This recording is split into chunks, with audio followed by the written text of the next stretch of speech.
Yun po yung matigas na pahayag ng susunod na Pangulo. Yun ang kailangan po natin, hindi yung pa-cute-cute. Di ba?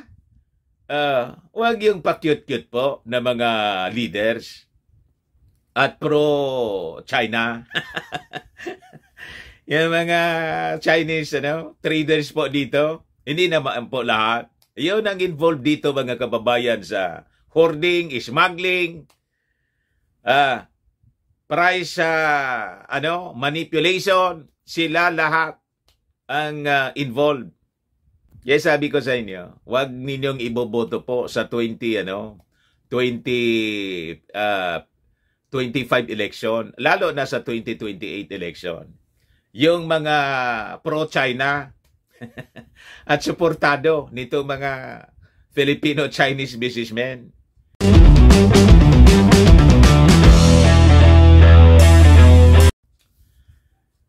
Natuwa mga kababayan si Manny Piñol, yung dating DA Secretary ni Mau Diggs, sa naging utos ng ating Pangulong Bongbong Marcos na maglagay ng price cap, price selling, mga kababayan, sa presyo ng bigas. Ang hindi po natuwa, yung mga Filipino-Chinese businessmen. Alams na, at saka yung ibang mga grupo, mga kababayan, hindi din natuwa kasi nakulangan. Mataas pa rin na niya yung presyo. Talaga po yung mga tao sa mundo, hindi makontento.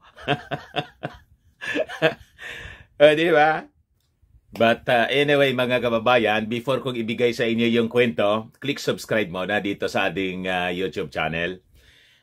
Like and share na rin po ninyo, and hit the notification bell para lagi kayong updated po sa mga kaganapan dito po sa ating bansa. Huwag na rin po ninyo na-skip yung ating mga commercial ads para may pambili man lang tayo po ng bigas. And syempre mga kababayan, isa pa sa mga natutuwa, syempre yung mga consumers. Kasi finally, matutuldo ka na po yung pang-abuso ng mga rice traders po. Itong kautusan mga kababayan ng ating Pangulong Bongbong Marcos will take effect sa September 5, sa Tuesday po mga kababayan. And yung pakiusap ng ating Pangulong Bongbong Marcos sa publiko, tulungan po ninyo yung ating pamahalaan sa pagmamonitor. Isumbong agad ninyo po sa Department of Agriculture, kung hindi, mismong sa mga local government units para maaksyonan agad ng ating mga authorities. So ito po mga kababayan yung balita ngayon. Ito yung page ni Manny Piñol. Ibigay ko muna sa inyo ang naging reaction po ng dating DA Secretary ni Mau Diggs. Sabi rito, political will. PBBM takes bold move. Sets price caps for rice. So sabi niya, in issuing Executive Order 39 yesterday, the other day, August 31, President Marcos ordered the Philippine National Police and support agencies to enforce prices of 41 pesos per kilo for regular milled rice and 45 pesos per kilo for well-milled rice. Ngayon, sabi ni Manny Piñol, ang presyong anyang ito are 9 and 15 pesos lower per kilo than the prices for regular and well-milled rice respectively, which were at 50 pesos to 60 pesos per kilo levels before the Executive Order 39. Sabi po ni Manny Piñol, it was a move which I interpreted as a subtle repudiation of the controversial rice tariffication law engineered by neoliberal economists led by former Finance Secretary Carlos Dominguez. Hindi matunawan siya, no? Hindi matunawan, mga kababayan, si Manny Piñol kay Dominguez. Kasama niya sa gabinete ni Mau Diggs noon. Nagkabanggaan sila, mga kababayan, kasi sa policy. Kaya, mga kababayan, umalis na lang siya as DA Secretary. At inappoint din, mga kababayan, ni Mau Diggs. Doon sa Mindanao na lang siya. Matindi yung frustration po niya, no? Pero cabinet position man din. Cabinet level position man din yung binigay ni Mau Diggs sa kanya kasi magbarkada sila. So sabi rito ni Manny Piñol, the RTL virtually gave to the rice cartel the control of pricing in supply of the country's staple food. Yung rice tarification law, mga kababayan, ang author nito si Senator Cynthia Villar, na naging batas, mga kababayan, sa panahon ng barkada din. Ang pumirma ng batas, si Mau Diggs. You see? Ito, mga kababayan, yung batas na kinapon po yung yung National Food Authority. Naging inotil yung NFA. You see? Yung dating mga functions, mga kababayan, ng National Food Authority, inalis. Sabi ni Manny Piñol dito, yung RTL niya virtually gave to the rice cartel the control of pricing in supply of the country's staple food. Kaya ito po, pinare-review ng ating Pangulong Bongbong Marcos. May mga functions niya na inalis sa National Food Authority. Dapat niya ibalik yon. So sabi dito ni Manny Piñol, when world market rice prices soared following India's decision to ban rice exports, the rice cartel attempted to make a killing by raising rice prices from 40 pesos per kilo to as high as 70 pesos for premium rice. Yung rice cartel, mga kababayan, kontrolado ng mga negosyanteng Chinese. Kaya nga po, yung tawag dito, yung Filipino-Chinese businessmen po, nag-react na dito sa price cap na ipinag-utos ng ating Pangulong Bongbong Marcos. Sabi nila, it will never work ngayon. Kontra sila po. Di man dapat po, binibigyan daw, di man dapat, ini-impose yung price selling in any economy, sabi po ng mga Filipino-Chinese businessmen na may control ng cartel. What? Kita ninyo kung paano tayo paglaruan nila sa bagay. Ano pa man asahan natin? Unang-una, hindi man natin kalahi. What? Di ba? Pangalawa po, walang mga kabusugan. Talagang mga ganid. So, kailangan talaga na ang isang leader tulad ng ating Pangulong Bongbong Marcos gumawa ng bold action. Kaya sabi ni Manny Piñol, this is a bold move. Sabi ni Manny Piñol, President Marcos Executive Order 39 effectively stamp the devilish agenda of the rice cartel. Makademonyong agenda. Agenda ng dragon. Matindihan niya, Mr. Maravillas, yung mga binitawang pananalita ni Manny Piñol. Po, devilish yung term niya. Devilish agenda. Consumers will benefit greatly from President Marcos' action because they will pay at least 9 to 15 pesos less per kilo of rice. So laking kaginawahan po ito sa ating mga mamamayang Pilipino. So sabi dito po, local farmers will be the long-term beneficiaries of the President's decision. While palay prices drop from 25 pesos per kilo fresh to only 20 pesos this afternoon, this will prove to be just as a shock reaction. Kaya nagreklamo naman po yung mga farmers. yung grupo ng mga farmers. Kasi anya, malulugi sila. Malulugi niya kami. So, kailangan talaga tinitimbang, mga kababayan. So, sabi rito po, at retail prices cap set by Executive Order 39 and the very high prices of rice in the world market now, importers and traders, including the cartel, will not be bringing in imported rice. They are the biggest losers in this turn of events. Kaya galit po yung Filipino-Chinese community. Yung mga negosyanteng in chick po. Sila kasi yung may control ng cartel. Gusto nila, sila lang yung yumaman ng yumaman. Habang pinapahirapan nila yung ating mga Filipino consumers. Yung mga Chinese businessmen, mga kababayan, gusto lang nila sila yung masarap ang buhay at the expense ng ating mga Filipino consumers. Walang kabusugan. Di ba? Ang yayaman na nila, ang gusto nila, lalo pag yumaman. Wala man problema yung mag-ambisyon tayo na yumaman. Basta, sabi nga, you have to moderate your greed. Huwag naman masyadong ganid. Di ba? Sasabi dito ni Manny Piñol, their only option anya now would be to buy local, thus assuring farmers of a good farm gate price. Once again, government has taken full control of the rice industry, even without amending the RTL. I think yung RTL po, after the review na ipinag-utos ng ating Pangulong Bongbong Marcos, baka i-amyenda mga kababayan.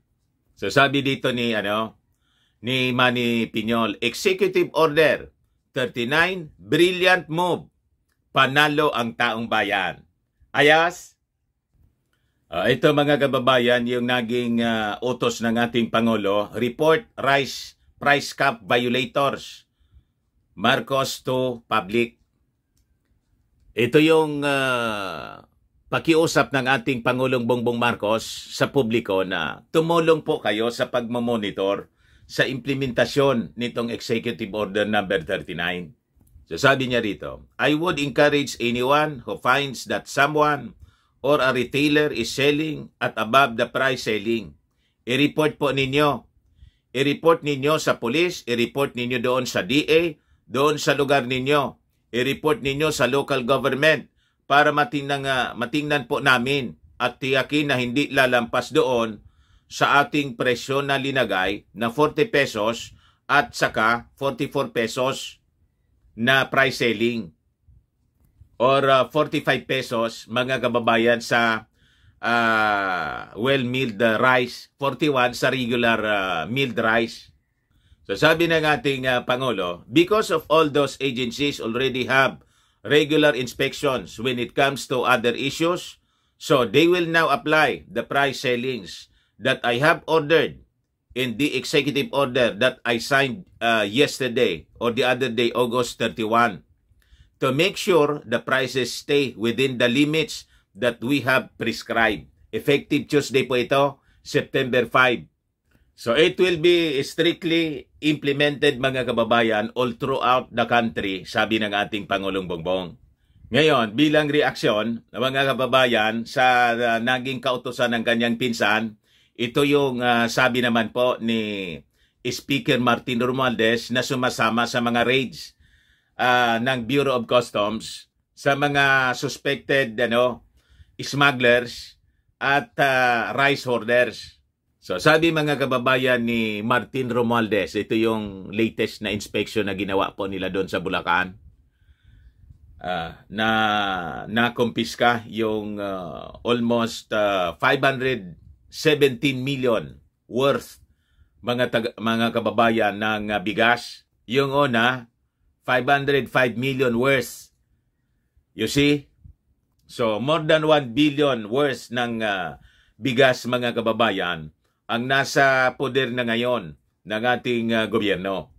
So sabi po ni Martin Romualdez, sabi dito, Romualdez tells rice traders, Filipinos should not be overcharged and go hungry. So sabi rito, Speaker Ferdinand Martin Romualdez told members of the Philippine Rice Industry Stakeholders Movement, or PRISM, that the House of Representatives is dead serious in helping President Ferdinand Marcos Jr. stabilize the price in supply of rice. So sabi mga kababayan ni Martin, don't try to scare the government. The government can take over and do the importing itself and just break even or even subsidize. Huwag na inyo anyang tatakutin yung ating gobyerno. So tama ito na mga statement na nilalabas ng ating Speaker of the House. Yung ating Pangulong Bongbong Marcos napiko na po kaya gumamit na siya ng kamay na bakal. Kaya yung mga rice traders na nagsasabing malulugi sila, stop selling rice.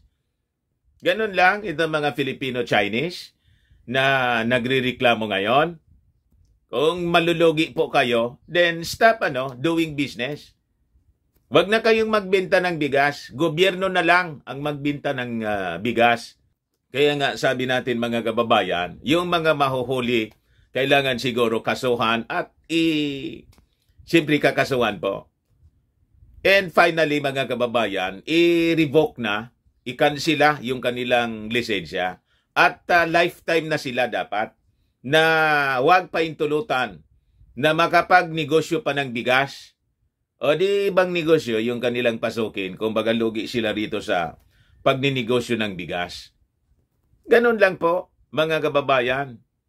Pero alam po ninyo, palusot lang po nila ito para tumiba sila ng todo-todo. Walang mga kabusugan ito ng mga rice traders na to. So tama lang na kumpiskahin ng gobyerno. And yung gobyerno na mismo, yung magbenta ng bigas. So tama itong statement po ni Romualdez. Don't scare us. Do not try to scare the government. The government can take over and do the importing itself and just break even or even subsidize. Diba? At the end of the day, the people, the over 100 million Filipinos should not be overcharged and go hungry, sabi po ni Romualdez sa mga representatives ng PRISM sa meeting na ginawa mga kababayan sa Manila Golf and Country Club. So sabi rito sa statement ni matigas na statement ni Romualdez, if you want to be part of the solution, you are with us, anya. We will help you. We're going to support you. But if you are part of the problem, we will root you out. Ganon mga kababayan. Pang presidente po. Tama. Pag ikaan yan, maging parte na ng problema, bubunutin namin kayo dyan. So sabi po ni Martin Romualdez, the campaign against hoarders and smugglers will be intensified nationwide. We won't stop until the President is successful in achieving his targets. We're very serious about it and we're not gonna stop here in Luzon. We'll go to Visayas and Mindanao. Umanda kayo. Tumigas na, mga kababayan, yung mga pananalita ng ating Pangulong Bongbong Marcos at ng kanyang pinsan na si Martin Romualdez. Inaboso kasi ninyo. Inayaan mo na kayo for 1 year na makipagtulungan. Ang ginawa ninyo, sinasabutain ninyo yung ekonomiya. Palibasa, most of you, supporters ng mga dilawan, mga dilaw. At laing dilaw, yellow race. Di ba? Mga Chinese traders po, ang karamihan dito, Filipino-Chinese traders, ang nagsasamantala. Kaya nga, galit sila ngayon. Ayaw nila ng price selling na inimpose ngayon ng ating Pangulong Bongbong Marcos. Ano kayo? Kung ayaw ninyo, umalis na kayo rito. Di ba? Stop doing business with us. Ganon lang po yon. Alulugi kayo, magsara na kayo. Yung gobyerno na po yung magdinegosyo nito. Through Kadiwa Centers, through the National Food Authority. Ano kayo, siniswerte? bondat na kayo, wala pa kayong kakuntintuhan. So sabi rito, Romualdez said ceased rice will be given to the Department of Social Welfare and Development and to the Department of Agriculture and Kadiwa outlets to be sold at a cheaper price. Yun ang gagawin niya namin. He also noted that the owners of rice warehouses that were inspected in Bulacan and suspected of hoarding and smuggling were affiliated with PRISM. Kita na rin niyo? Sila po.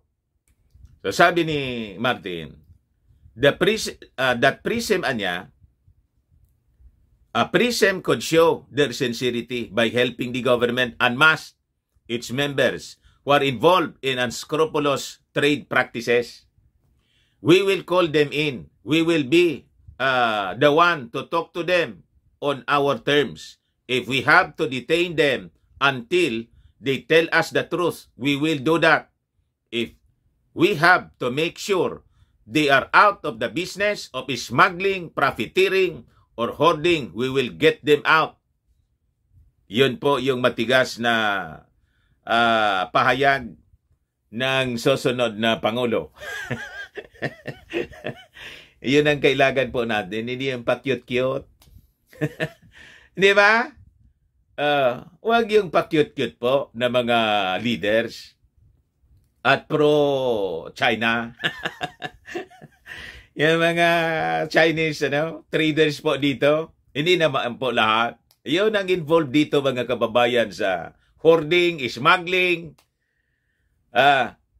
price manipulation, sila lahat ang involved.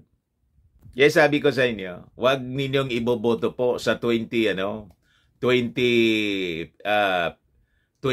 election, lalo na sa 2028 election. Yung mga pro-China at suportado nito mga Filipino-Chinese businessmen, pinaiikot po tayo nila, ginigisa tayo. Dito sila yumayaman sa ating bansa, pero tingnan niyo yung ginagawa nila sa atin. Pinagsasamantalan tayo. In worse, karamihan pa sa kanila, mga kababayan, mga tax evaders. Hindi nagbabayad ng tamang buwis. At siyempre, kasabwat kasi. Kaya nakakapamihasa sila. Namimihasa sa kanilang mga gawain. Kasi may mga kasabwat sa gobyerno. Tama? O, ito yung naging posisyon po. Ayaw ng mga Filipino-Chinese businessmen po sa price cap. What? Ito yung balita from Manila Bulletin. Ayan basahin ko. FFCCCI says price control will never work. Kita ninyo? Mga ugali niyan. The Federation of Filipino-Chinese Chamber of Commerce and Industry Incorporated, the country's largest group of Filipino-Chinese businessmen and traders, said the imposition of price control in certain commodities in any economy will never work. What? Anong will never work? Sinasabi ninyo ito kasi mga members po ninyo, yung mga invuelto sa rice cartel. Di ba? Huwag kami, mga Filipino-Chinese traders. Kung ayaw ninyo, di umuwi na kayo sa bansa ninyo. Di ba? Doon kayo kay Xi Jinping. Dito kayo yumayaman sa amin. Sino nagpapayaman sa inyo? Filipino consumers. You see? Sumobra kayo. Nakikipagkaibigan kami sa inyo. Inayaan namin kayo na magnegosyo rito. Di ba? At yung mga Filipino, empleyado ninyo Nakakalungkot nga Kayo yung amo namin. Di ba? Kasi yung mga Chinese po, mahihilig sa negosyo. Yung mga Filipino, karamihan, gusto mag-empleyo. What? Di ba? Hindi naturuan ng maayos. Kaya nga kailangan yung pagiging entrepreneur, pag-aralan dapat natin na mga Filipino. So we take over all the businesses. Di ba? Sila ngayon ang kumokontrol sa supply ng bigas. Lahat ng commodity. Di ba? Silang may hawak, mga kababayan. So sabi rito ng mga Filipino-Chinese, price control will never work in any economy. This was pointed out by FFCCCI President Cirilio K. Pedro when asked for his thoughts on the issuance Friday, September 1 by Malacanang of Executive Order Number 39, which caps the prices for regular milled rice at 41 pesos a kilo and well-milled rice 45 pesos per kilo. Hindi pa sila makontento. Ang farm gate po, mga kababayan, ng bigas, nasa 20 pesos to 23 pesos per kilo. Yun ang farm gate. Sobra doble yung patong. Hindi pa sila makontento doon, mga kababayan. Gusto nila triplihin. Kung hindi kasopangan ang tawag dyan, ano? Ano yung tawag ninyo kung hindi kasopangan po? Sobrang kasopangan, mga kababayan. Di ka makontento ng doble? Gusto mo, triplihin pa? From 20 pesos yung bilihan nila. Pagkatapos, inimbak lang nila, mga kababayan, sa itinago lang nila sa mga bodega nila, mga kababayan, na ayon, na-discover ng ating Bureau of Customs, ng ating mga authorities. Tapos, ibibenta nila sa presyong 50 to 70 pesos. Nasaan ang hustisya doon? Ngayon, yung ating Pangulong Bongbong, naglagay ng price cap. Tama na niya yung 41 pesos hanggang 45 pesos yung presyo per kilo. Galit pa. Dublado na nga. Hinayaan yung iba nga, ang sabi, dapat 37 pesos lang. Galit nga yung mga farmers. Kasi ang resulta niya nito, bababa din yung bili sa amin. Huwag ninyo kasi na ibenta dito sa mga swapang na mga rice traders. Mag-organize kayo. Di ba may mga farmers cooperatives? Kayo ang direktang magbenta in the market. Pinapadaan pa kasi ninyo sa mga swapang na mga middlemen, mga rice traders. Yan ang problema eh. Kaya importante turuan kung paano, mga kababayan, direkta na magbenta yung mga farmers sa market. Learn to be a businessman. Tingnan ninyo, kayo yung pagod na pagod sa pagbubungkal ng lupa. Tapos yung namimili na mga rice traders na may kapital lang na pinautang sa inyo, wala kasing kapital kayo eh. Sila na ngayon ang namamakyaw. Naghakot lang, mga kababayan, ng bigas papuntang molino nila, mga rice mills. Tapos, inimbak sa bodega, hindi mo na ibinenta, hinold. Ayun. Paglabas sa market, napakamahal na triple na yung presyo. You see? Yun ang dapat pag-aralan ninyo na mga farmers. Dapat kayo, mag-upgrade kayo. Farmer, entrepreneur dapat. Hindi yung farmer lang. Kasi, ang yumayaman, yung negosyante.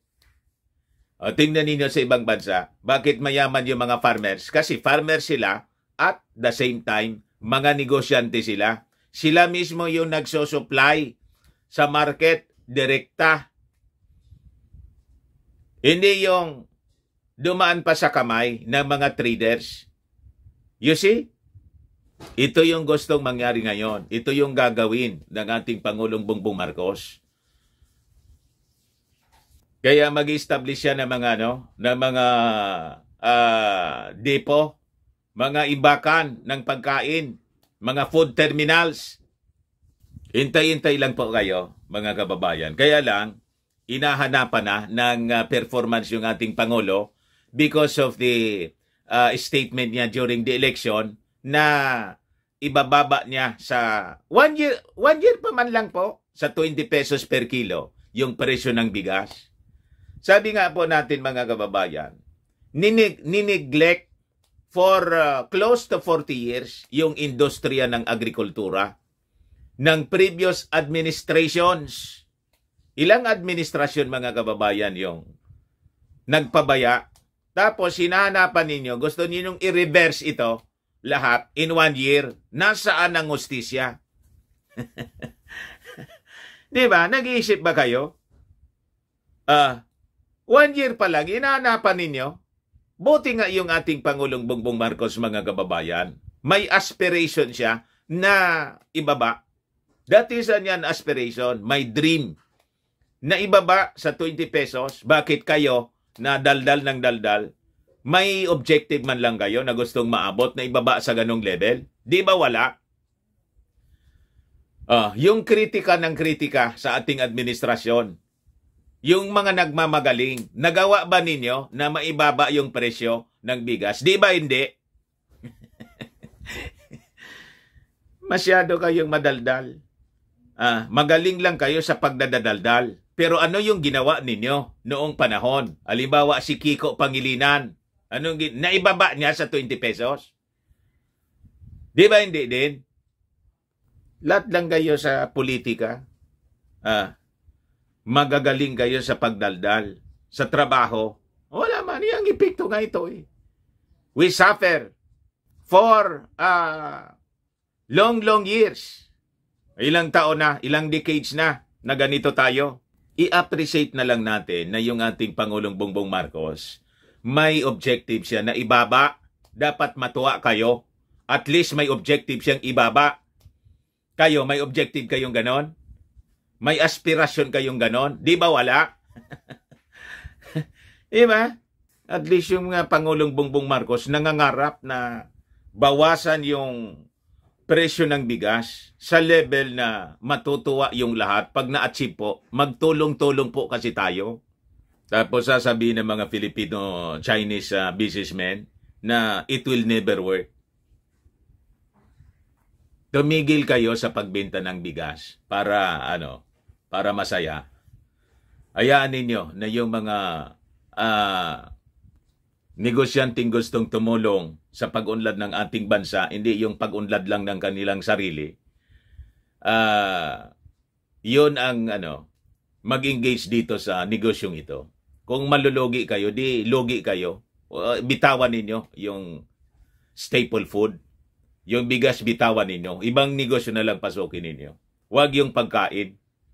Sabi dito ng mga Chinese businessmen, price control will never work in any economy. This was pointed out by President Cirilo K. Pedro ng FCCCI.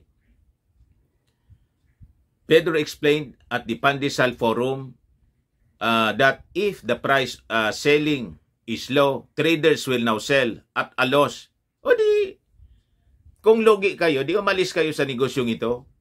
It is a function of demand and supply. If demand is higher than the supply, then prices will go up. Price control will never work. Huwag niyo kaming inuoto. We were not born yesterday para maniwala sa inyong mga sinasabi. So sabi niya, instead the businessman urged government to look at the issue of rice production holistically. He said there are hybrid quality rice, but selling at affordable price will require further study on what goes into its production. This include fertilizer, labor, and weather. Yung fertilizer po kasi, ang may control na negosyante, kayo pa rin. What? Di ba? Yung mga farm implement, sino yung nagbibenta niyan? Di ba kayo? Kaya yung may control ng production ng pagkain dito, kayo, you see? Kayo yung may mga may-ari ng malalaking lupa. Kaya nga kontra kayo pati yung agrarian reform. Kasi kayo, 'di ba kayo yung mga may-ari ng mga malalawak na rice fields? You see? Hinayaan kasi ng mga previous administrations, mga kababayan, na ganun yung mangyari. Tapos nagpasa pa ng mga batas na pabor lang sa mga mayayamang negosyante. Tulad mga kababayan ng RTL, Rice Tarification Law. Kita ninyo? Gaya ito pong mga Filipino-Chinese businessmen, very active sa politika kasi pinapatakbo nila sa pagka-congressman, pagka-senador, pagka-vice president, pagka-presidente, yung mga papabor sa kanila. What? Ayun ang pinopondohan nila. Nagets na ninyo kung paano tayo nila pinaglalaruan. Kaya sabi ko, ingat tayo sa pagpipili ng mga leaders ng ating bansa. Sabi niya rito, there are elements niya that affect production, urging government to study where to produce rice to avoid weather disturbances and to use modern technology. He said that traditional brick and mortar agricultural methods are no longer applicable and only make farmers poorer. Kasi nga po, lalong naging mahirap yung mga farmers kasi yung may control ng fertilizers at farm implements, kayo. Mataas ang presyo ng mga farm implements, mga farm inputs, mga fertilizers. Kasi yung nagkokontrol nga, kayo. You see? Kaya importante, sabi nga natin, maturuan yung mga Filipino farmers ng kung paano magnegosyo para mawala sa mga Filipino-Chinese businessmen ang kontrol sa pagkain ng ating bansa. Tama pa? Sabi niya rito, sabi rito, Pedro also hit the agrarian reform law that only subdivided large tracts of agricultural lands into small and inefficient farms because farmer beneficiaries have no capital. Under the agrarian reform program, a farmer can own a maximum of 5 hectares of land only. But he said that in other countries, a company has over 100 hectares, enabling them to achieve economies of scale, implementation, mechanization, and become more efficient. So, ang gustong mangyari ninyo, bawiin ng gobyerno at ibalik sa mga asyendero yung mga lupain sa Pilipinas. Tulad ng Hacienda Luisita. Di ba? Nakita ninyo ang mga pag-iisip ng mga taong ito? Lahat lang pang sarili nila. Huwag kami, Pedro. Di ba? Sumunod kayo sa utos ng ating Pangulo. Pag hindi kayo sumunod dito sa price cap, umalis na kayo sa pagninegosyo ng bigas. The government will take over the production, selling of rice. Yun ang warning ni Martin Romualdez, mga kababayan. Kaya ayaw nila sa Marcos. Ang sinusupport nila, mga kababayan, yung mga sympathetic sa kanila. Di ba? Kaya po, sa mga susunod na araw, kung may mga surveys na pababa yung ratings ng mga Marcoses, pati ni Martin Romualdez, alams na, ang ibig sabihin yan, pinupunduhan nila. Para matalo, mga kababayan, yung mga sympathetic sa China policy, China agenda, at agenda ng mga mayayaman dito, magpapasurvey yan, sunod-sunod, para i-pull down po. Mindset yung mga tao, matataloan niya, matatalo. Siguradong mag-intensify yung mga propaganda using surveys, mga kababayan. Huwag kami. Tuloy lang po ninyo, Mr. President. Anyway, wala man re-election sa pagkapangulo. Ituloy lang po ninyo ang magandang gawain po ninyo. Speaker Martin, tuloy lang po ninyo yung inyong mga ginagawa. Importante mapaglingkuran natin yung ating mga mamamayang Filipino, especially yung mga mahihirap. Di ba? Huwag tayong padadala sa mga propaganda nila. Di ba? Baka lang mga kababayan, gusto ninyo itong itry. Firmax Firming and Lifting Cream, pinapahid po sa mga pulses and affected area. Mainam po sa paninigas ng mga kaso-kasuan. Ito naman po, Automax Radiant Serum. Sa mukha naman yung application. Anti-aging po siya. You will look 10 years younger than your age. Sa mga cancer patients naman po, baka lang gusto ninyo itong itry. Ning siya red mixed fruit drink. Hindi man po siya gamot, kundi food supplement siya. Kaya lang, gawa siya mga kababayan sa goji berry. Yung goji berry may anti-cancer properties. Okay po? Yung mga inquiries ninyo, dumiretso na lang kayo sa aming messenger sa Facebook para masagot namin agad. Ako po si Dante Maravillas. Bye-bye po. God bless.